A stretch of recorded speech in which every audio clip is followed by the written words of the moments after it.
د جهان پریس قدرمن لیدونکو سلامونه، ستړي مه شئ. بغلان کې څلور پروژې ګټې اخیستنې ته وسپارل شوې.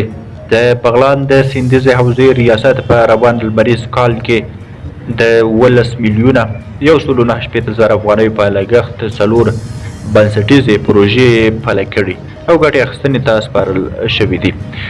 د بغلان د سیندیزې حوزې تخنیکي سلاکار انجینر آصف رحیمي ویلي چې د یادو پروژو له جملې څخه دوه پروژې په خنجان ولسوالۍ کې د اوبو د زیرمو د تنظیم په برخه کې وې چې د اف ای او موسسې په مالي ملاتړ د 12 میلیونه 1.9 افغانۍ په لګښت پلی شوي چې په پلی کېدو سره یې کابو 300 جریبه ځمکه چې سیند باندې بدله شوې وه بیرته په زراعتي ځمکې بدلې شوې او دوه نورې پروژې د پلخمري ښار د لومړي بند او دویم بند د څارنې او ساتنې په برخه کې دي چې 15 میلیونه افغانۍ لګښت یې د انرژۍ او اوبو وزارت له پراختیایي بودیجې څخه ورکول کیږي.